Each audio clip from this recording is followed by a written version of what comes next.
നാം എല്ലാവരും എഴുന്നേറ്റ് നിൽക്കുമ്പോൾ സങ്കീർത്തനങ്ങളിൽ 11-ാമത്തെ സങ്കീർത്തനം വാക്യപ്രതി വാക്യമായി വായിച്ച് നമുക്ക് ദൈവത്തെ മഹത്വപ്പെടുത്താം. അതിൻ്റെ അവസാനത്തെ 2 വാക്യങ്ങൾ നമുക്കൊരുമിച്ച് വായിച്ച് ദൈവത്തെ സ്തുതിക്കാം. സങ്കീർത്തനം 11, സാംസ് നമ്പർ 11 വായിച്ചു തുടങ്ങുന്നു. ഞാൻ യഹോവയെ ശരണമാക്കിയിരിക്കുന്നു. പക്ഷികളെ, നിങ്ങൾ പർവ്വതത്തിലേക്ക് പറന്നു പോകുവീൻ എന്ന് നിങ്ങൾ എന്നോട് പറയുന്നത് എങ്ങനെ?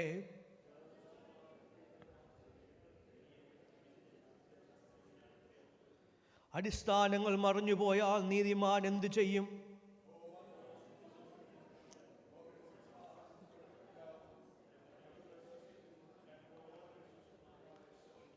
യഹോവ നീതിമാനെ ശോധന ചെയ്യുന്നു, ദുഷ്ടനെയും സാഹസപ്രിയനെയും അവൻ്റെ ഉള്ളം വെറുക്കുന്നു. അടുത്ത 2 വാക്യം നമുക്ക് ഒരുമിച്ച് ചേർന്ന് വായിക്കാം. ദുഷ്ടന്മാരുടെ മേൽ അവൻ കെണികളെ വർഷിപ്പിക്കും, തീയും ഗന്ധകവും ഉഷ്ണക്കാറ്റും അവരുടെ പാനപാത്രത്തിലെ ഓഹരിയായിരിക്കും. യഹോവ നീതിമാൻ, അവൻ നീതിയെ ഇഷ്ടപ്പെടുന്നു, നേരുള്ളവർ അവൻ്റെ മുഖം കാണും. നമ്മുടെ കരങ്ങളെ ഉയർത്തി കർത്താവിനെ സ്തുതിക്കാം. ഹല്ലേലൂയ. ശക്തിയോടെ ശബ്ദം ഉയർത്തി കർത്താവിനെ സ്തുതിച്ചാട്. ഹല്ലേലൂയ, ഹല്ലേലൂയ, ഹല്ലേലൂയ. Praise the lord. എല്ലാവർക്കും അതാത് സ്ഥാനങ്ങളിൽ ഇരിക്കാം. ദൈവത്തിൻ്റെ അതിപരിശുദ്ധമായ നാമം ഈ പകലിൽ നമ്മുടെ മധ്യയിൽ വാഴ്ത്തപ്പെടുമാറാകട്ടെ. വളരെ സന്തോഷത്തോടും സ്തോത്രത്തോടുമാണ് ഈ പകലിലും ദൈവസഭയുടെ മുമ്പാകെ വീണ്ടും ഒരു പ്രാവശ്യം കൂടെ ഈ പോഡിയത്തിൽ നിന്ന് കർത്താവിൻ്റെ വചനം ശുശ്രൂഷിക്കുവാൻ എന്നെ പ്രാപ്തനാക്കിയ കർത്താവായ ദൈവത്തിന് എല്ലാ മഹത്വവും മാനവും പുകഴ്ചയും ഞാൻ അർപ്പിക്കുന്നു. ഇതിന് അവസരമൊരുക്കിയ പ്രിയ പാസ്റ്ററിനും ദൈവസഭയ്ക്കുമുള്ള നന്ദി ആദ്യം തന്നെ ഞാൻ അറിയിക്കട്ടെ. സമയത്തിൻ്റെ പരിധി മൂലം ഒത്തിരി ഇൻട്രൊഡക്ഷൻ പറഞ്ഞ് സമയം കളയുവാൻ ഞാൻ താല്പര്യപ്പെടുന്നില്ല. വായിച്ച സങ്കീർത്തനത്തിലേക്ക് നമ്മുടെ ശ്രദ്ധയെ തിരിക്കാം. 11-ാമത്തെ സങ്കീർത്തനമാണല്ലോ നാം വായിച്ചത്. ഇതാരെഴുതിയെന്ന് വളരെ വ്യക്തമായി ആ സങ്കീർത്തനത്തിൻ്റെ തലക്കെട്ടിൽ തന്നെ നമുക്ക് കാണാൻ കഴിയും. സംഗീത പ്രമാണിക്ക് ദാവീദിൻ്റെ ഒരു സങ്കീർത്തനം. ദാവീദ് അനേക സങ്കീർത്തനങ്ങൾ രചിച്ചിട്ടുണ്ടെങ്കിലും അതിലും അനുഗ്രഹിക്കപ്പെട്ട ഒരു ചെറിയ 7 വാക്യങ്ങൾ ഉൾപ്പെട്ടിരിക്കുന്ന അനുഗ്രഹിക്കപ്പെട്ട സങ്കീർത്തനമാണ് നാം ഇന്നത്തെ ചിന്തയ്ക്കായി വായിക്കുവാനിടയായത്. ഇതിൻ്റെ 1-ാമത്തെ വാക്യം ഇങ്ങനെ പറയുന്നത്: ഞാൻ യഹോവയെ ശരണമാക്കിയിരിക്കുന്നു, പക്ഷികളെ, നിങ്ങൾ പർവ്വതത്തിലേക്ക് പറന്നു പോകുവിൻ എന്ന് നിങ്ങൾ എന്നോട് പറയുന്നത് എങ്ങനെ?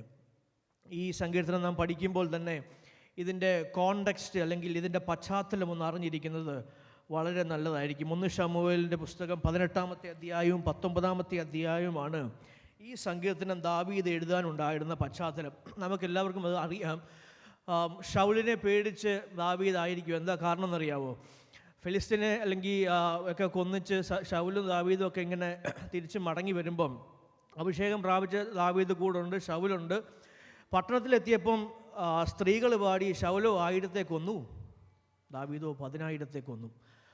സ്നേഹത്തോടിരുന്ന ശൗലിന് ദാവീദിനോട് പെട്ടെന്നൊരു, നമ്മുടെ നാടൻ ഭാഷയെ പറഞ്ഞ ഒരു ഈഗോ വർക്കൗട്ടായി. ഞാനല്ലേ ഇവിടുത്തെ രാജാവ്, ഞാനല്ലേ ഇവിടുത്തെ മെയിന്, എനിക്കവർ 1000 തന്നുള്ളൂ, ദാവീദിന് അവർക്ക് 10,000 കൊടുത്തു. അങ്ങനെ സ്നേഹത്തോടിരുന്ന ദാവീദിനോട് ശൗലിനൊരു അതൃപ്തി, ഒരു ദേഷ്യം അല്ലെങ്കിൽ ഒരു അകൽച്ചയുണ്ടായി. അങ്ങനെ ഞാൻ ഓടിച്ചു വിട്ടിട്ട് ശൗല് ദാവീദിനെ വധിക്കുവാൻ അല്ലെങ്കിൽ ഇല്ലാതാക്കുവാനൊക്കെ ശ്രമിച്ചുകൊണ്ടിരിക്കുമ്പോൾ തന്നെ തൻ്റെ മകനായ യോനാഥാന് ഈ ദാവീദിനോട് വളരെ സ്നേഹമായിരുന്നു. മകനായ ശൗല് നിന്നെ കൊല്ലുവാൻ നോക്കുന്നു, ആകയാൽ നീ രാവിലെ സൂക്ഷിച്ച് ഗൂഢമായൊരു സ്ഥലത്ത് ഒളിച്ച് പാർക്കാം. എൻ്റെ അപ്പനായ ശൗല് നിന്നെ കൊല്ലുവാൻ ശ്രമിക്കണം, അതുകൊണ്ട് നീ ഇവിടുന്ന് ഓടിപ്പോക്കോ, പോയി എവിടെങ്കിലും പോയി ഒളിച്ച് പാർത്തോ എന്ന് യോനാഥാൻ വന്ന് ദാവീദിന് ബുദ്ധി ഉപദേശിച്ചപ്പം എഴുതിയ സങ്കീർത്തനമാണ് എന്നാണ് പഠനത്തിൽ നമുക്കിത് കാണാൻ കഴിയുന്നത്. 1-ാമത്തെ വാക്യം: പക്ഷികളെ, നിങ്ങൾ പർവ്വതത്തിലേക്ക് പറന്നു പോകുവീൻ എന്ന് നിങ്ങൾ എന്നോട് പറയുന്നത് എങ്ങനെ? ഹല്ലേലൂയ. നിങ്ങൾ മൗനമായി നിൽക്കാതെ പ്രതികരിച്ചു കേട്ടോ. നമ്മൾ ഇങ്ങനെ എന്താ പറയുന്നത്, ഒരു ചലനമില്ലാതെ, ഞാൻ ആരും ഒന്നും പ്രതികരിച്ചില്ലെങ്കിലും പ്രിപ്പയർ ചെയ്യുന്നുണ്ടെന്ന് മെസ്സേജ് ചെയ്യാൻ പറയും. ദൈവം നിങ്ങളോട് സംസാരിക്കുവാണെങ്കിൽ അത് പ്രതികരിച്ച് തുടങ്ങുക. ഹല്ലേലൂയ. 1-ാമത്തെ വാക്യം, നമുക്ക് ഈ സങ്കീർത്തനത്തിൻ്റെ പഠനത്തിന് വേണ്ടി ഈ സങ്കീർത്തനത്തെ നമുക്ക് 3ആയി തിരിക്കാൻ കഴിയും. അതിൻ്റെ 1-ാമത്തെ വാക്യം മുതൽ 3-ാമത്തെ വാക്യം വരെ നാം കണ്ടു കഴിഞ്ഞു കഴിഞ്ഞാൽ ഒരു ദൈവഭക്തന് തൻ്റെ വിശ്വാസ ജീവിതത്തിലുണ്ടാകുന്ന പരിശോധനയെ പറ്റി അല്ലെങ്കിൽ ടെസ്റ്റിനെ പറ്റി കാണാൻ കഴിയും. അതിൻ്റെ 4-ാമത്തെയും 5-ാമത്തെ വാക്യം നാം വായിച്ചു കഴിഞ്ഞാൽ ഒരു വിശ്വാസ ജീവിതത്തിൻ്റെ ഭക്തൻ്റെ അടിസ്ഥാനത്തെപ്പറ്റി നമുക്ക് കാണാൻ കഴിയും. അതിൻ്റെ അവസാന വാക്യങ്ങൾ നമുക്ക് കാണാൻ കഴിയുന്നത് വിശ്വാസ ജീവിതത്തിൽ ഒരു ഭക്തൻ്റെ അവൻ്റെ വിശ്വാസത്തിൻ്റെ ഉറപ്പ് അല്ലെങ്കിൽ അഷ്വറൻസ് നമുക്ക് കാണാൻ കഴിയും. ഈ മൂന്ന് കാര്യങ്ങളിൽ നിന്നുകൊണ്ട് ഈ പകലിൽ ശുശ്രൂഷിക്കുവാൻ ഞാൻ ആഗ്രഹിക്കുന്നു. ഒന്നാമത്തെ കാര്യം വിശ്വാസത്തിൻ്റെ പരിശോധന. ഇപ്പം നാം ചിന്തിക്കാൻ പോകുന്ന 3 കാര്യം: വിശ്വാസത്തിൻ്റെ പരിശോധന, വിശ്വാസത്തിൻ്റെ അടിസ്ഥാനം, അല്ലെങ്കിൽ വിശ്വാസത്തിൻ്റെ ഉറപ്പ്. ഈ 3 കാര്യം നാം ഇന്ന് ചിന്തിക്കാൻ പോകുകയാണ്. ഒന്ന്, വിശ്വാസത്തിൻ്റെ പരിശോധന. എന്താണ് ഈ അധ്യായത്തിൽ ദൈവഭക്തൻ അല്ലെങ്കിൽ അവൻ ഫേസ് ചെയ്ത പരിശോധനകൾ എന്തൊക്കെയാണ്? ആദ്യത്തെ 3 വാക്യങ്ങൾ ഒന്ന് ശബ്ദമുയർത്തി വായിക്കാമോ ആരെങ്കിലും?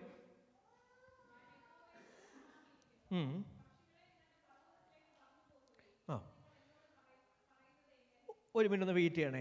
ഒന്നാമത്തെ പരിശോധന, ഭക്തൻ ഫേസ് ചെയ്യുന്ന ഒന്നാമത്തെ പരിശോധനയാണ് ഒരു തരത്തിൽ പറഞ്ഞ ഒരു പ്രലോഭനം. നീ ഇവിടുന്ന് ഓടിപ്പോക്കോ, നീ ഇവിടുന്ന് എങ്ങനെയും ഓടി മാറിപ്പോക്കോ, നീ ഇവിടെ നിൽക്കണ്ട.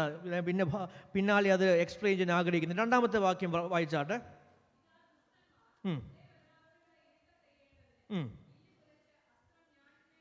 ആമേ, ഒന്നിക്കണേ. 2-ാമത്തെ ഭക്തൻ്റെ പ്രലോഭനമാണ് അവൻ നേരിടുന്ന ഭീഷണികൾ. ഇതാ ഇരുട്ടത്ത് നിന്നെ എയ്യേണ്ടതിന് ദുഷ്ടന്മാർ നിനക്കെതിരെ കൂട്ടുകൂടിക്കൊണ്ടിരിക്കുന്നത്. അത് 3-ാമത്തെ വാക്യം എന്ന് വായിച്ചാട്ടെ. മതി. 3-ാമത്തെ ഭക്തൻ്റെ പരിശോധനയാണ് ഭയം അല്ലെങ്കിൽ ഭീരുത്വം. അടിസ്ഥാനം മറിഞ്ഞു പോയാൽ ഞാൻ എന്ത് ചെയ്യും? ഈ അധ്യായത്തിൽ ഒരു ഭക്തൻ തൻ്റെ വിശ്വാസ ജീവിതത്തിൽ അനുഭവിക്കുന്ന 3 പരിശോധനകളെ വ്യക്തമായി ദാവീദ് വരച്ചു കാട്ടുന്നു. 1, അവനുണ്ടാകുന്ന പ്രലോഭനം. 2, അവനുണ്ടാകുന്ന ഭീഷണി. 3, അവനുണ്ടാകുന്ന ഭയം അല്ലെങ്കിൽ ഭീരത്വം. എക്കാലത്തും ഇത് വളരെ പ്രസക്തമാണ്. ഹല്ലേലൂയ. ഒരു ദൈവഭക്തൻ അഭിമുഖീകരിക്കുന്ന 3 പ്രശ്നമാണ്. 1, പ്രലോഭനം. എന്താ? പക്ഷികളെ, നിങ്ങൾ പർവ്വതത്തിലേക്ക് പറന്നു പോകുമെന്ന് നിങ്ങൾ എന്നോട് പറയുന്നത് എങ്ങനെയായാലും നിങ്ങൾ ഓടി രക്ഷപ്പെട്ടോ, ഇവിടെ നിൽക്കണ്ട. സ്നേഹത്തോടെ വന്ന് പ്രലോഭിപ്പിക്കുന്നത്. ഹല്ലേലൂയ. ഒരുപക്ഷെ നമ്മെ സ്നേഹിച്ചല്ലെങ്കിൽ നമുക്കെന്തെങ്കിലും നന്മ വരട്ടെ, നമുക്ക് ആപത്തൊന്നും വരണ്ട എന്ന് ചിന്തിച്ച് വന്ന് നമ്മളോട് പറയുന്നതായിരിക്കും, നീ ഓടി രക്ഷപ്പെട്ടോ. പക്ഷേ ആരോടാ പറയുന്നത്? അഭിഷേകം പ്രാപിച്ച ദാവീദിനോടാ പറയുന്നത്. ഹല്ലേലൂയ. രാജാഭിഷേകം പ്രാപിച്ച ദാവീദിനോടാ പറയുന്നത്, നീ ഇവിടെ നിൽക്കണ്ട, നീ നിൽക്കേണ്ട സ്ഥാനത്തു നീ ഓടിപ്പോക്കോ എന്നുള്ള പ്രലോഭനമാണ്. ഹല്ലേലൂയ.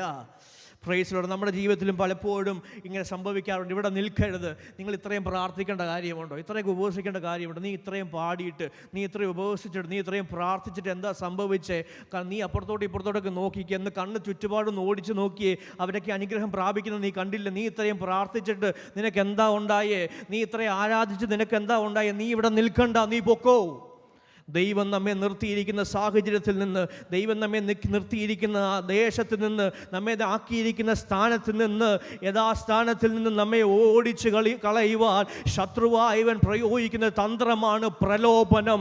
ഈ പകലിൽ ആ തന്ത്രത്തെ മനസ്സിലാക്കി അതിനിൽ ജയം പ്രാപിക്കുവാൻ ദൈവജനം തയ്യാറായി കഴിഞ്ഞാൽ അവൻ്റെ പ്രലോഭനത്തിൽ വീഴാതെ, അവൻ്റെ വശീകരണ വാക്കിൽ വീഴാതെ ശത്രുവിനെ ജയിക്കുവാൻ ഈ പകലിൽ ദൈവജനം ശക്തി പ്രാപിക്കട്ടെ. ഹല്ലേലൂയ. Praise the Lord. ഞാൻ ഓടിപ്പോകട്ടെ. 2-ാമത് ഭക്തൻ അഭിമുഖീകരിച്ച പ്രലോഭനമാണ് ഭീഷണി. എന്താ? ഇതാ ദുഷ്ടന്മാർ ഹൃദയ പരമാർത്ഥികളെ ഇരുട്ടത്ത് ചെയ്യേണ്ടതിന് വില്ലുകുലച്ച് അസ്ത്രം ഞാണിന്മേൽ തുറക്കുന്നു. ഇരുട്ടത്ത് നിന്നെ ഇല്ലാതാക്കുവാൻ, ഹല്ലേലൂയ, ഒളിവിലും മറവിലും നിന്ന് എന്നെപ്പറ്റി പറയുവാൻ, നിന്നെപ്പറ്റി പറയുവാൻ, നിന്നെ ഇല്ലാതാക്കുവാൻ ശത്രുവൊക്കെ ശ്രമിച്ചുകൊണ്ടിരിക്കുക. നിന്നെ തീർത്ത് കളയുമെന്നുള്ള ഭീഷണിയുടെ സ്വരം. നാം ഇന്നത്തെ സാഹചര്യം ഒന്ന് തിരിഞ്ഞു നോക്കിയേ. ദൈവം നമ്മെ പ്രാർത്ഥിച്ച് ആലോചന പറഞ്ഞ് ഈ ദേശത്തേക്ക് കൊണ്ടുവന്നു. ഇവിടുത്തെ സാഹചര്യങ്ങളൊക്കെ മാറി. ഇല്ല, നിന്നെ ഇവിടെ നിർത്തത്തില്ല, ഇവിടുത്തെ നിയമങ്ങളൊക്കെ ഞാൻ മാറ്റുകയാണ്, ഇവിടുത്തെ കാര്യങ്ങളൊന്നും നിനക്ക് ഫേവറായി ഞാൻ കൊണ്ടുവരികയില്ല, നിന്നെ ഞാൻ ഇവിടുന്ന് ഓടിച്ച് കളയും, നിനക്കൊരു നന്മ ഞാൻ തരികയില്ല, നിനക്കൊരു സൗഖ്യം ഞാൻ തരികയില്ല, നിനക്കൊരു സമാധാനം ഞാൻ തരികയില്ല, ഒരു രീതിയിൽ നിനക്ക് സ്വസ്ഥത തരികയില്ല എന്ന് ഭക്തനെ ഭീഷണിപ്പെടുത്തുന്ന അനുഭവങ്ങൾ. ഹല്ലേലൂയ. അത് സാമ്പത്തികമായിക്കോട്ടെ, അത് രോഗമായിക്കോട്ടെ, അത് ജോലി ആയിക്കോട്ടെ, അത് വിസ ആയിക്കോട്ടെ, അത് COS ആയിക്കോട്ടെ, അത് ജോലി സ്ഥലങ്ങളിലെ പ്രയാസങ്ങളായിക്കോട്ടെ, എന്തു തന്നാണെങ്കിലും ഭക്തനെ ഭീഷണിപ്പെടുത്തുന്ന, ഭീഷണിയിൽ വശീകരിക്കുന്ന ശത്രുവിൻ്റെ ശക്തി. ഹല്ലേലൂയ. 3-ാമത്തെ പ്രലോഭനമാണ് ഭീരുത്വം, ഇതിൻ്റെയൊക്കെ നടുവിൽ എന്താ പറയുന്നത്, ഭീഷണിയുടെയും പ്രലോഭനത്തിൻ്റെയൊക്കെ നടുവിൽ ഭക്തൻ ഭയപ്പെട്ടു പോവുകയാണ്. ഞാൻ എന്ത് ചെയ്യാൻ കഴിയും? നിൽക്കാൻ പറ്റുന്നില്ല. ഇങ്ങനെ വായിക്കുന്നത്, അടിസ്ഥാനങ്ങൾ മറിഞ്ഞു പോയാൽ നീതിമാൻ എന്ത് ചെയ്യും? എനിക്ക് നിൽക്കാനൊരു സ്റ്റാൻഡില്ലെന്നേ, അത് മറിഞ്ഞുപോയി, ഞാൻ എന്ത് ചെയ്യും? ശരിയാ ദൈവദാസനെ, ശരിയാ ബ്രദറെ, ശരിയാ പാസ്റ്ററെ, പ്രാർത്ഥിക്കണമെന്നും പാടണമെന്നും ഉപവസിക്കണമെന്നൊക്കെ ആഗ്രഹമുണ്ട്, ഒത്തിരി ആരാധിക്കണം, ഒത്തിരി പ്രാർത്ഥിക്കണം എന്നൊക്കെ ആഗ്രഹമുണ്ട്, അത് പറയുവാനൊക്കെ എളുപ്പമാണ്. പക്ഷേ എനിക്ക് നിൽക്കുവാൻ സ്റ്റാൻഡില്ല. നമ്മുടെ സാഹചര്യങ്ങളൊന്ന് വിലയിരുത്തി നോക്കിക്കഴിഞ്ഞാൽ, എനിക്ക് COSൻ്റെ ഡേറ്റ് തീരാറായി, എൻ്റെ വിസ റിന്യൂ ചെയ്യാൻ കഴിയുന്നില്ല, എൻ്റെ പ്രായം ഒത്തിരി കൂടിപ്പോയി, എൻ്റെ രോഗത്തിൻ്റെ അവസ്ഥ കാഠിന്യമായി, എനിക്കിനി നിൽക്കാൻ കഴിയില്ല. പ്രാർത്ഥിക്കണമെന്നുണ്ട്, പാടണമുണ്ട്, ആരാധിക്കണമെന്നുണ്ട്, ഉപവസിക്കണമെന്നുണ്ട്. സാഹചര്യം നമ്മെ നിൽക്കുവാൻ കഴിയാതെ വണ്ണം അടിസ്ഥാനങ്ങൾ മറിഞ്ഞുപോയ അവസ്ഥ. ഭക്തൻ ഭയപ്പെട്ടു നിൽക്കുകയാണ്, ഭക്തൻ ഭീരുത്വം പ്രാപിച്ചു നിൽക്കുകയാണ്. ഇങ്ങനെ ഞാൻ തമാശയ്ക്കൊക്കെ കേട്ടിട്ടുണ്ട്, അടിസ്ഥാനം മറിഞ്ഞു പോയാൽ നീതിമാൻ എന്ത് ചെയ്യും, എന്തും ചെയ്യും എന്നൊക്കെ ആൾക്കാർ പറഞ്ഞു കേട്ടിട്ടുണ്ട്. അങ്ങനല്ല. ദൈവസന്നിധിയിൽ നീതിയോടെ, ന്യായത്തോടെ, വിശ്വാസത്തോടെ, വേർപാടോടെ ദൈവ പൈതല്ലേ, അടിസ്ഥാനം മാറിപ്പോയാലും നിന്നെ നിലനിർത്തുവാൻ, നിന്നെ നിർത്തുവാൻ, നിന്നെ പുലർത്തുവാൻ, നിന്നെ മുന്നോട്ട് നടത്തുവാൻ എൻ്റെ ദൈവം ശക്തനാണ്. നിന്നോട് പറഞ്ഞ വാഗ്ദത്തങ്ങൾ അത് ഊവെന്നാണ്. ഹല്ലേലൂയ. ഈ പകലിൽ ആ വാഗ്ദത്തങ്ങളെ പ്രാപിക്കുവാൻ, ആ വാഗ്ദത്തം ജീവിപ്പിക്കുവാൻ ദൈവ പൈതൽ തയ്യാറാകട്ടെ. ഹല്ലേലൂയ. ഞാൻ ഓടിപ്പോകട്ടെ. വിശ്വാസത്തിൻ്റെ പരിശോധന, പ്രലോഭനം, ഭീഷണി, ഭയം. ഹല്ലേലൂയ. നിൽക്കാനൊരു സ്റ്റാൻഡില്ല, ഇടമില്ല, എങ്കിലും ദൈവം എന്നെ നിർത്തും. ഹല്ലേലൂയ. രണ്ടാമത്തെ ഭക്തൻ്റെ അറിവാണ്, അല്ലെങ്കിൽ വിശ്വാസത്തിൻ്റെ, ആ ഭക്തൻ്റെ വിശ്വാസത്തിൻ്റെ അടിസ്ഥാനം എന്തൊക്കെയാണെന്ന് നമുക്ക് വായിക്കാം. അതിൻ്റെ 4-ാമത്തെ വാക്യം ഒന്ന് വായിക്കാമോ? മതി, യഹോവ തൻ്റെ വിശുദ്ധ മന്ദിരത്തിലുണ്ട്. അഥവാ ഈ പ്രശ്നങ്ങളുടെ നടുവിൽ, ഈ പ്രലോഭനങ്ങളുടെ നടുവിൽ, ഈ ഭീഷണിയുടെ നടുവിൽ യഹോവ ഭക്തനെന്ന് പറയാൻ കഴിയും, എനിക്കൊരു വിശുദ്ധ മന്ദിരമുണ്ട്, എനിക്കൊരാലയമുണ്ട്. നിങ്ങൾക്ക് എന്നെ ഭീഷണിപ്പെടുത്താം, നിങ്ങൾക്ക് എന്നെ ഭയപ്പെടുത്താം, നിങ്ങൾക്ക് എന്നെ പ്രലോഭിപ്പിക്കാം, പക്ഷേ ഭക്തനായ എനിക്ക് ഒരാലയമുണ്ട്, എനിക്കൊരു മന്ദിരമുണ്ട്.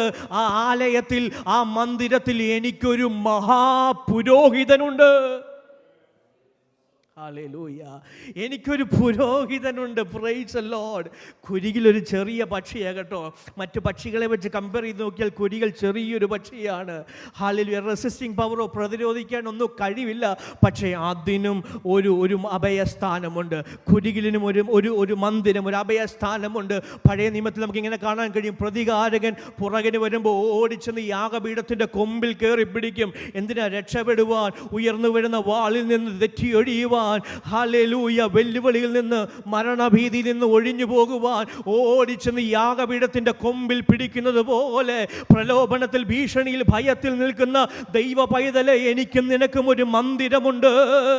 ഓടിച്ചെന്ന് അഭയം പ്രാപിക്കുവാൻ, ഓടിച്ചെന്ന് ആശ്രയിക്കുവാൻ എനിക്കൊരു മന്ദിരമുണ്ട്. ആ മന്ദിരത്തിൽ എനിക്കൊരു മഹാപുരോഹിതനുണ്ട്. Price the lord. ആ മഹാപുരോഹിതൻ്റെ പ്രത്യേകത എന്നറിയാമോ? മരണം വരെ മാറിപ്പോകാത്ത. ഈ ലോകത്തിലെ പുരോഹിതന്മാർ മരണപ്പെട്ടു പോകും, അവരില്ലാതെയായി പോകും, അവർ കാലം ചെയ്തു പോകും. പക്ഷേ മരണത്താൽ മാറിപ്പോകാത്ത, മരണത്തിന് തോൽപ്പിച്ച് കഴിയാൻ കഴിയാത്ത, മരണത്തെയും പാതാളത്തിൻ്റെ ശക്തികളെ തോൽപ്പിച്ച് 3-ാം നാൾ ഉയർത്തെഴുന്നേറ്റ് വന്ന ഒരു മഹാപുരോഹിതൻ എനിക്കും നിങ്ങൾക്കുമുണ്ട്. Price the Lord. എബ്രായ ലേഖനം 4-ാം അധ്യായം, 3-ാം അധ്യായം 1-ാമത്തെ വാക്യം ഇങ്ങനെ വായിക്കുന്നു. അതുകൊണ്ട് വിശുദ്ധ സഹോദരന്മാരെ, സ്വർഗീയ വിളിക്ക് ഓഹരിക്കാരായുള്ളവരെ, നാം സ്വീകരിച്ചു പറയുന്ന അപ്പോസ്തലനും മഹാപുരോഹിതനുമായ യേശുവിനെ ശ്രദ്ധിച്ചു നോക്കുക. അഥവാ എനിക്കൊരു മഹാപുരോഹിതനുണ്ട്. ആ മഹാപുരോഹിതൻ ആരാന്നറിയാമോ? സാക്ഷാൽ നസ്രയനായ യേശു ക്രിസ്തു. Praise the Lord. Hallelujah. എബ്രായർ 4-ാം അധ്യായത്തിന്റെ 14-16 വാക്യം ഇങ്ങനെ പറയുന്നു, ആകയാൽ ദൈവപുത്രനായ യേശു ആകാശത്തിൽ കൂടെ കടന്നുപോയി ശ്രേഷ്ഠ മഹാപുരോഹിതനായി നമുക്കുള്ളത് കൊണ്ട് നാം നമ്മുടെ സ്വീകാര്യം മുറുകെ പിടിച്ചുകൊള്ളുക. നമ്മുടെ ബലഹീനതയിൽ സഹതാപം കാണിപ്പാൻ കഴിവില്ലാത്തവനല്ല, പാപമൊഴികെ സർവ്വത്തിലും നമുക്ക് തുല്യനായി പരീക്ഷിക്കപ്പെട്ട ഒരു പുരോഹിതൻ. ഹല്ലേലൂയ. എൻ്റെ പുരോഹിതൻ ആരാണെന്നറിയാമോ? എൻ്റെ ബലഹീനതകളിൽ എന്നോട് സഹതാപം കാണിക്കുന്നു. പാപമൊഴികെ സകലത്തിലും എനിക്ക് തുല്യമായി പരീക്ഷിക്കപ്പെട്ട എൻ്റെ പുരോഹിതനാരാണെന്നറിയാമോ? എന്നോട് സഹതപിക്കുന്ന കേട്ടോ. അവൻ എൻ്റെ സ്ട്രെങ്ത് അറിയാം, എൻ്റെ വീഴ്ച അറിയാം. ഹല്ലേലൂയ. എൻ്റെ കഴിവും എൻ്റെ അപജയവും എൻ്റെ ജയവും എല്ലാം അറിയാം. ഇതിലൊക്കെ എന്നോട് സഹതപിക്കുന്ന ഒരു നല്ല പുരോഹിതനുണ്ട്. ഹല്ലേലൂയ. പാപമൊഴികെ മറ്റെല്ലാത്തിലും പരീക്ഷിക്കപ്പെട്ട, ഹല്ലേലൂയ, എൻ്റെ യേശു ദാഹിച്ചിട്ടുണ്ട്, എൻ്റെ യേശു വിശന്നിട്ടുണ്ട്, അവൻ നിന്ന അനുഭവിച്ചിട്ടുണ്ട്, അവൻ ദുഃഖം അനുഭവിച്ചിട്ടുണ്ട്, അവൻ ഭയപ്പെട്ടിട്ടുണ്ട്, അവൻ മരണത്തെ ഫേസ് ചെയ്തിട്ടുണ്ട്. ഹല്ലേലൂയ. വിശപ്പറിഞ്ഞവനെ വിശപ്പിൻ്റെ വില അറിയത്തുള്ളൂ, ദാഹം അറിഞ്ഞവനെ ദാഹത്തിൻ്റെ വില അറിയത്തുള്ളൂ. അല്ലെങ്കിൽ അപമാനം നിന്ന അനുഭവിച്ചവനെ അതിൻ്റെ ആഴവും അതിൻ്റെ വേദന അറിയത്തുള്ളൂ. ഇതെല്ലാം എന്നോട് സഹതപിക്കുന്ന, എന്നെ സഹായിക്കുന്ന, എന്നെ സ്നേഹിക്കുന്ന ഒരു നല്ല പുരോഹിതനായ യേശു എനിക്ക് വേണ്ടിയുണ്ട്. ഹല്ലേലൂയ. എനിക്ക് വേണ്ടി പക്ഷപാതം ചെയ്യുന്ന, എന്നെ ദൈവത്തോട് അടുപ്പിക്കുന്ന, സദാ ജീവിക്കുന്ന, പൂർണ്ണമായി എന്നെ രക്ഷിക്കുന്ന ഒരു നല്ല പുരോഹിതൻ. ഹല്ലേലൂയ. അഥവാ എനിക്കൊരു മന്ദിരമുണ്ട്, അല്ലെങ്കിൽ എനിക്കൊരു ആലയമുണ്ട്. ആ ആലയത്തിൽ എനിക്കൊരു മഹാപുരോഹിതനുണ്ട്.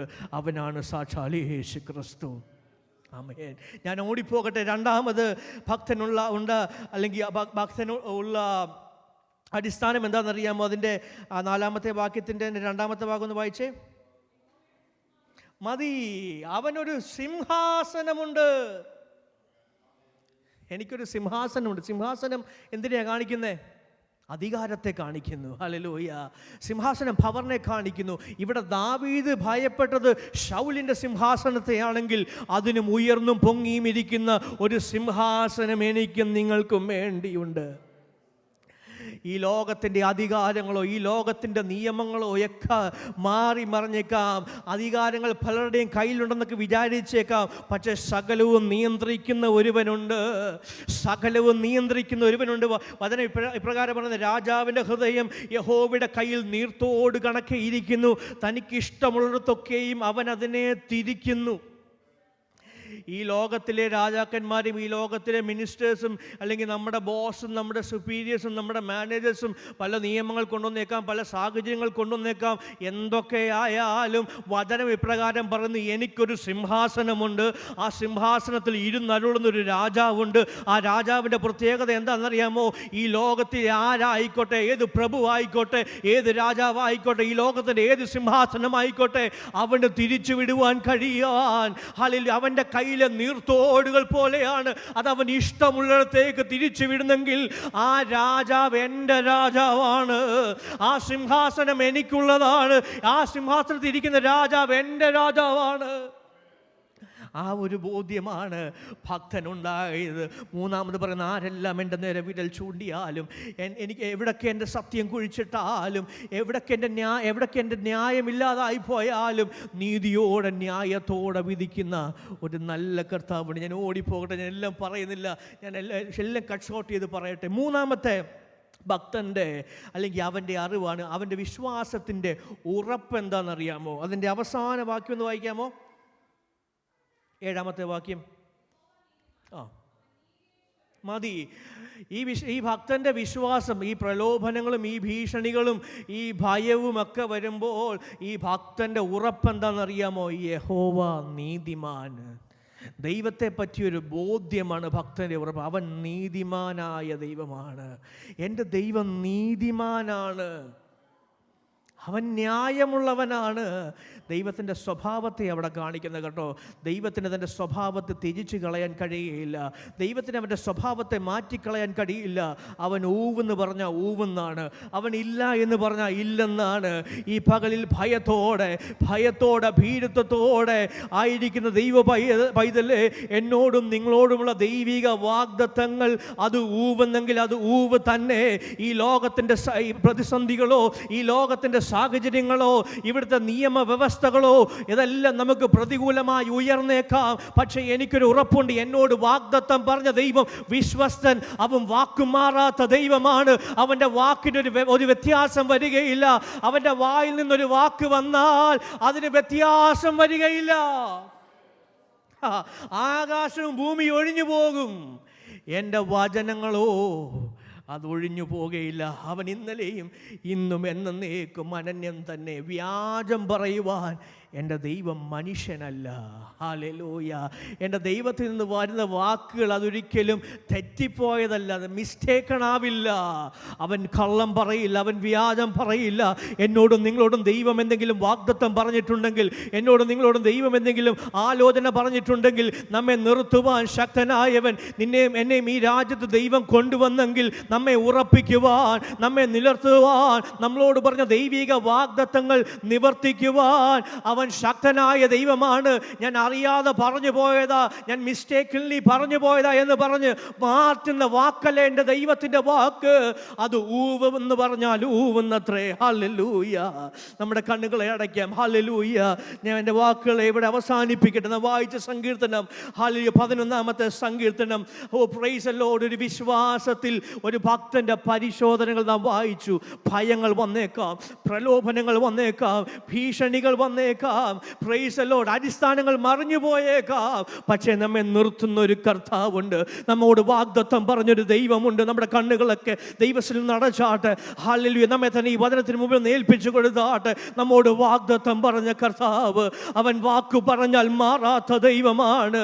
ഓ ഹല്ലേലൂയ. നിന്നോട് വാഗ്ദത്തം പറഞ്ഞത് ദൈവമാണെങ്കിൽ ആ വാഗ്ദത്തത്തിൽ നിന്നെ ഓടിച്ചു കളയുവാൻ, നിന്നെ പ്രലോഭിച്ച് മാറ്റിക്കളയുവാൻ, നിന്നെ യഥാസ്ഥാനത്ത് നിന്ന് സ്ഥാനത്തിൽ നിന്ന് ഓടിച്ചു കളയുവാൻ ശത്രുവായവൻ ശ്രമിക്കുമ്പോൾ, നിന്റെ മേൽ അഭിഷേകം പകർന്നവൻ, നിന്റെ മേൽ വാഗ്ദത്തം പകർന്നവൻ ഈ ദിവസങ്ങളിൽ ആ വാഗ്ദത്തത്തെ ജീവിപ്പിക്കുവാൻ, ആ വാഗ്ദത്തത്തെ നിവർത്തീകരിക്കുവാൻ അവൻ ശക്തനായ ദൈവമാണ്.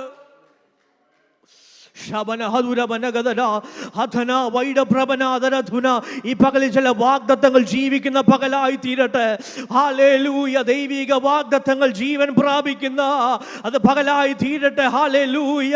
ഭാരത്തോടെ, നിരാശയോടെ, വേദനയോടെ കടന്നു വന്ന ദൈവജനമേ, നമ്മെ നിർത്തുവാൻ, നമ്മെ നിലനിർത്തുവാൻ വാഗ്ദത്തം പറഞ്ഞ ദൈവം വിശ്വസ്തനാണ്. Praise the lord. ആ കർത്താവ് വാക്ക് മാറാത്തവനാണ്. ദാവീദിനെ അഭിഷേകം ചെയ്ത കർത്താവ് രാജസ്ഥാനത്തിലേക്ക് ദാവീദിനെ അഭിഷേകം ചെയ്തു. ശത്രുവായവൻ അവനെ ഇല്ലാതാക്കുവാൻ ശ്രമിച്ചെങ്കിലും അവനെ മടക്കി കൊണ്ടുവന്ന് അവനോട് പറഞ്ഞ വാഗ്ദത്തങ്ങൾ, അവൻ്റെ അഭിഷേകത്തെ നിവർത്തീകരിച്ച ദൈവം ഈ ദിവസങ്ങൾ ദൈവം നമ്മോട് പറഞ്ഞ വാഗ്ദത്തങ്ങൾ നിവർത്തീകരിക്കുവാൻ ശക്തനെന്ന് ഉറച്ചുകൊണ്ട് കർത്താവിൻ്റെ നമുക്കായിരിക്കാം. ഈ വചനങ്ങളാൽ ദൈവം നമ്മെ എല്ലാവരെയും അനുഗ്രഹിക്കുമാറാകട്ടെ. ആമേൻ.